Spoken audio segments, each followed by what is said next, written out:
All right, guys. So here we are doing a trade recap for last night. Before we get into Wyckoff and Pips of Persia, our original strategy using the bot. Let's see here. We set it right here, USD CAD, hit perfectly, and we've made, 20, 30 pips, something like that. I actually got it right here because I had to use up. I saw another trade coming up, and I wasn't sure if it was going to bounce back, so I got out. So I made about 20 something pips and got out. Now, why did we pick this? Let's see here. Because of this, yeah, right here, this institutional candle right here. I saw that, and then I saw this and that, and I thought, you know what? There's some liquidity up here. So I need to put our take right here. It didn't even come close to our stop loss. I think our stop loss was up here somewhere. But yeah, this is awesome, man.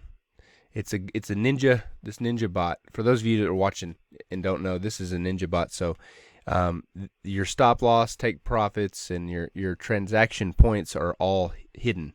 Nobody knows where they are. You know where they are, and as long as your MetaTrader's going, it activates, and then you know where your predetermined stop losses and take profits are, and so but the brokers don't.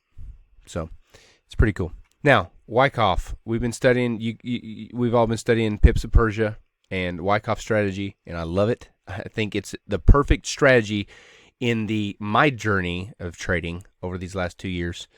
And let me see here. I woke up this morning. I got out of those trades because I saw this setup here. See that right there? Let's back up. Let's do a top-down analysis. So, right here. I see this. It was about right.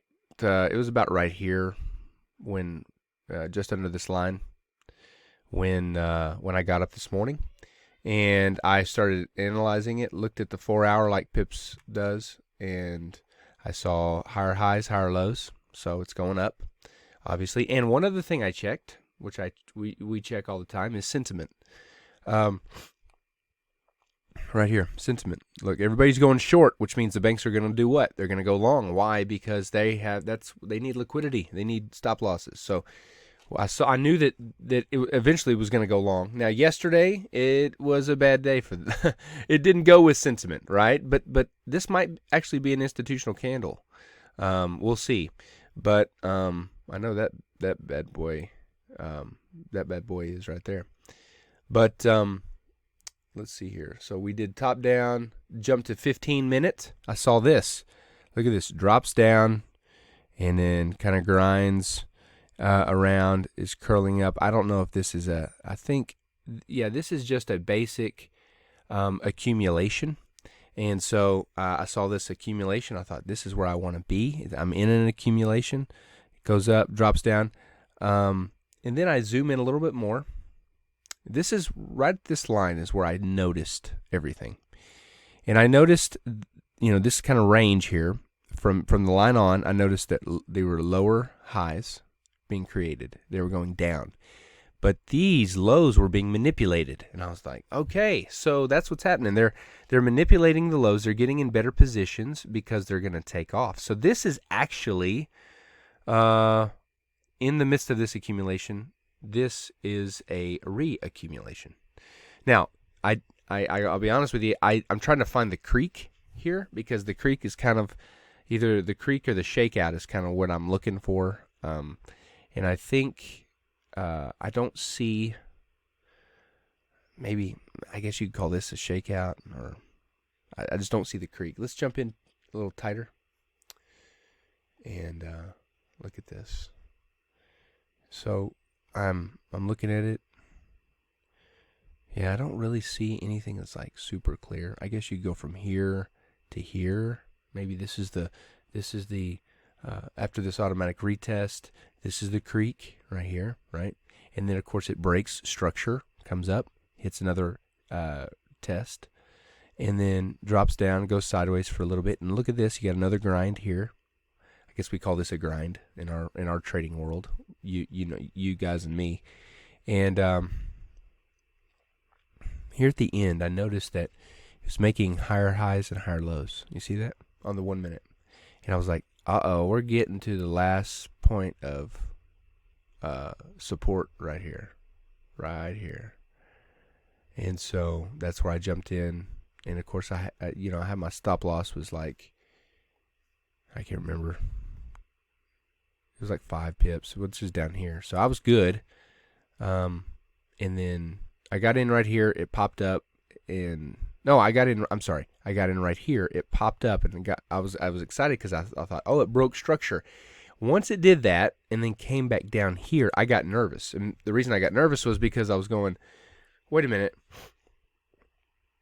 Now is it manipulating the highs up here? And it's actually going to tank. And I was like, wait, so it's not a reaccumulation, it's a distribution. But I remember the creek. I remembered that this is another reaccumulation in the midst of a bigger accumulation. Bigger accumulation. And so I got to keep perspective here on what was going on. So I jumped in with a bigger lot size right here, and we've gone up. Now that we went up, I came back down here, and I got in some more, and here we are right now. We're dancing around this area, and I'm in the money. My larger lot sizes are definitely down here, and I'm kind of holding up here. Now I haven't done a whole lot of analysis on this, but that's okay. I'll get there eventually. That's either going to be another reaccumulation or it's going to be a distribution. And I don't know.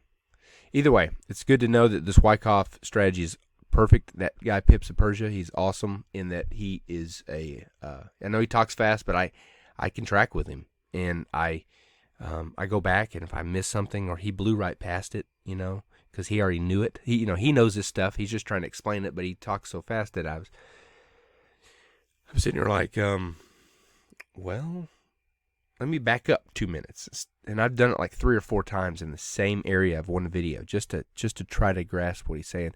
And it looks like it's paying off. I mean, here we are up right now from where I'm at in my larger areas here. These are just 10. I got one lot down here somewhere, but I'm up 19 pips right here. At the high point, I was at 32, 31. So it's exciting. Either way, see what happens. I wish I had more money so I could really have gotten in right here. And it's so rewarding to see the minute it broke structure here. It did get me nervous when it bounced back, but then I saw it hold. And as it came back up, I was like, you know what? I'm going to finish this with a big lot size. So I got smaller lot size here, and then I put a full lot in right here, and then it took off. So it's helping. This is really great. Now, the thing also is that I'm noticing that this was of all the Wyckoff trades that I've been playing around with, and some losing, some winning, this one is a win all through and through. From the top, look at that. It's going, it's bullish all the way up. And by the way, the sentiment. Why sentiment? I love the sentiment. Let's see here. Where's it at? Yeah, that sentiment is right. 39. And so if it was right here, I would not have been so. That's too close to call. That we know which way the market's going to go. This pretty well know which way the market's going to go, but that is I'm not trusting that. But then again, you can have sentiment, and the sentiment was pretty much the same yesterday, and we still had this candle, right? And it was the same way when we had this candle. So I don't. I know it's not the end all be all to everything, but it helps to know that overall, if everybody's going to be going short, and why would they go short? Why? I wonder why. Yeah, because they're trying to get at the top, and they see this double top. I get it, but as long as the sentiment is that far apart, I mean, there's no reason to believe that the banks would turn around and go, "Oh yeah, let me just go with you guys." No, they're going to take everybody's stop loss and create get the liquidity. And anyway, so. Good stuff. That Pips of Persia, we need to keep watching him. He's smart, man. He's real smart, and just so intricate, and I like that. Just learning, so we'll see what happens.